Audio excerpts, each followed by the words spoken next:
Assalamualaikum warahmatullahi wabarakatuh. Izin perkenalkan diri, nama saya Nurul Fajiati, NPM saya 20570111007. Saya dari jurusan Kimia, Fakultas Matematika dan Ilmu Pengetahuan Alam. Saya di sini akan menjelaskan tentang Pancasila sebagai sistem filsafat. Pengertian filsafat yaitu menurut istilah filsafat secara etimologis merupakan padanan kata falsafah dari bahasa Arab dan filosofi dari bahasa Inggris yang berasal dari bahasa Yunani yaitu philosophia. Kata philosophia merupakan kata majemuk yang tersusun dari kata philos atau philein yang berarti kekasih, mencintai, sahabat, dan kata sophia yang berarti kebijaksanaan, hikmat, kearifan, dan pengetahuan. Maka, filosophia secara harafiah berarti mencintai kebijaksanaan, mencintai hikmat, dan mencintai pengetahuan. Cinta mempunyai pengertian yang luas, sedangkan kebijaksanaan mempunyai arti yang bermacam-macam yang berbeda satu dari yang lainnya. Pada filsafat ini ada dua pengertian filsafat, yaitu filsafat dalam arti proses dan filsafat dalam arti produk. Filsafat sebagai ilmu atau metode dan filsafat sebagai pandangan hidup. Filsafat dalam arti teoritis dan filsafat dalam arti praktis.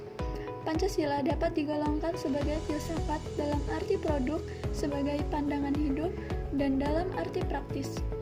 Ini berarti filsafat Pancasila mempunyai fungsi dan peranan sebagai pedoman dan pegangan dalam sikap, tingkah laku, dan perbuatan dalam kehidupan sehari-hari, dalam bermasyarakat, berbangsa, dan bernegara bagi bangsa Indonesia.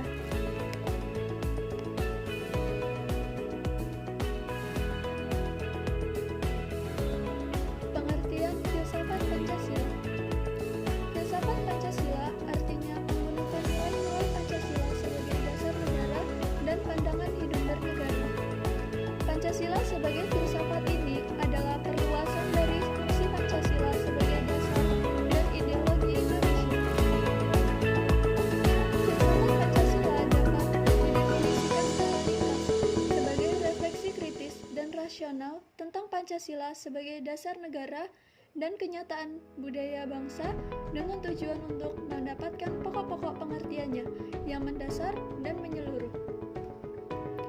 Pancasila dikatakan sebagai filsafat karena Pancasila merupakan hasil perenungan jiwa yang mendalam yang dilakukan oleh the founding father kita, yang dituangkan dalam suatu sistem dari Ruslan Abdul Ghani.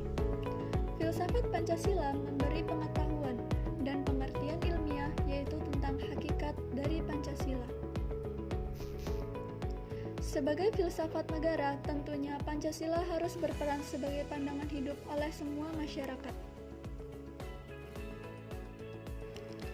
Pada filsafat Pancasila memiliki fungsi filsafat Pancasila bagi negara Indonesia, yaitu yang pertama, Pancasila sebagai jiwa bangsa Indonesia. Setiap bangsa Indonesia mempunyai jiwa masing-masing. Pancasila sebagai jiwa bangsa Indonesia berfungsi agar Indonesia tetap hidup dalam jiwa Pancasila. Yang kedua, Pancasila sebagai kepribadian bangsa Indonesia. Fungsi Pancasila sebagai kepribadian bangsa yaitu sebagai hal yang memberi ciri khas bagi bangsa dan menjadi pembeda dari bangsa lain. 3. Pancasila sebagai sumber dari segala sumber hukum. Maksudnya, fungsi Pancasila sebagai sumber dari segala sumber hukum yaitu mengatur semua hukum yang berlaku di negara Indonesia. Semua hukum harus patuh dan menjadikan Pancasila sebagai sumbernya. Artinya, setiap hukum yang berlaku tidak boleh bertentangan dengan Pancasila. Keempat, Pancasila sebagai pandangan hidup bangsa Indonesia. Fungsi Pancasila sebagai pandangan hidup adalah masyarakat Indonesia harus menjadikan Pancasila sebagai petunjuk atau pedoman kehidupan sehari-hari. 5. Pancasila sebagai cita-cita dan tujuan bangsa Indonesia. Pancasila dimuat di pembukaan Undang-Undang Dasar 1945. Hal ini menjadikan Pancasila sebagai tujuan dan cita-cita bangsa Indonesia.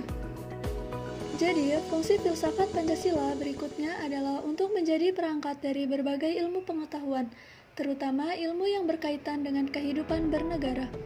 Hal ini bisa tercermin dari beragam contoh Pancasila sebagai pengetahuan ilmiah yang kita temukan sehari-hari.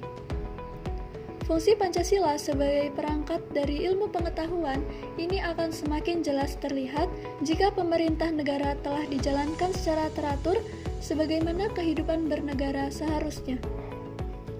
Filsafat Pancasila selain memiliki fungsi seperti yang telah disebutkan di atas, juga memiliki tujuan bagi bangsa dan negara Indonesia.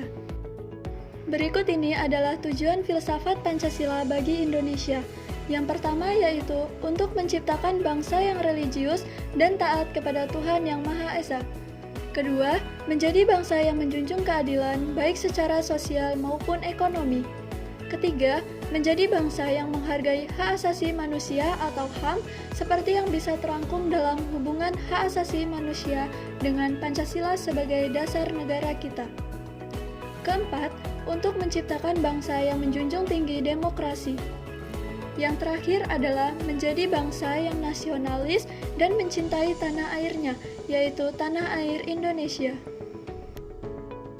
Dengan tujuan filsafat Pancasila yang saya sebutkan, diharapkan dengan filsafat Pancasila kita bisa menciptakan negara yang ideal, memperhatikan kepentingan rakyat secara menyeluruh, baik secara spiritual dan material. Tidak hanya itu, dengan filsafat Pancasila juga diharapkan akan terwujudnya cita-cita negara untuk menjadi negara yang adil, makmur, dan sejahtera. Hal ini sejalan dengan cita-cita para pendiri bangsa kita di awal melakukan perumusan dan memproklamasikan kemerdekaan negara. Mengenai Pancasila sebagai sistem filsafat dapat dilakukan dengan dua cara. Yang pertama, cara deduktif, yang kedua, cara induktif. Untuk cara yang pertama yaitu cara deduktif, yaitu dengan mencari hakikat Pancasila serta menganalisis dan menyusunnya secara sistematis menjadi keutuhan pandangan yang komprehensif. Yang kedua yaitu cara induktif, yaitu dengan mengamati gejala-gejala sosial budaya masyarakat, merefleksikannya, dan menarik arti dan makna yang hakiki dari gejala-gejala tersebut. Pancasila yang terdiri atas 5 sila pada hakikatnya merupakan sistem filsafat. Yang dimaksud dengan sistem adalah suatu kesatuan bagian-bagian yang saling berhubungan, saling bekerja sama untuk tujuan tertentu dan secara keseluruhan merupakan suatu kesatuan yang utuh. Sila-sila Pancasila yang merupakan sistem filsafat pada hakikatnya merupakan suatu kesatuan organis, yang artinya antara sila-sila Pancasila itu saling berkaitan, saling berhubungan, bahkan saling mengkualifikasi pemikiran dasar yang terkandung dalam Pancasila, yaitu pemikiran tentang manusia yang berhubungan dengan Tuhan, dengan diri sendiri, dengan sesama, dengan masyarakat, bangsa yang nilai-nilai itu dimiliki oleh bangsa Indonesia. Demikian Pancasila sebagai sistem filsafat memiliki beberapa ciri khas yang berbeda dengan sistem-sistem filsafat lainnya, yaitu seperti materialisme, idealisme, rasionalisme, liberalisme, komunisme, dan sebagainya. Berikut ini adalah ciri-ciri sistem filsafat Pancasila, yaitu diantaranya adalah: yang pertama, sila-sila Pancasila merupakan satu kesatuan sistem yang bulat dan utuh. Dengan kata lain, apabila tidak bulat dan utuh, atau satu sila dengan sila lainnya terpisah-pisah, maka itu bukan Pancasila. Inti sila-sila Pancasila meliputi diantaranya adalah Tuhan, yaitu sebagai causa prima, manusia, yaitu makhluk individu dan makhluk sosial, satu, yaitu kesatuan memiliki kepribadian sendiri, rakyat, yaitu unsur mutlak negara harus bekerja sama dan gotong royong. Yang terakhir adalah adil, yaitu memberi keadilan kepada diri sendiri dan orang lain yang menjadi haknya. Sekian dari materi yang sudah saya jelaskan. Apabila ada salah kata, saya mohon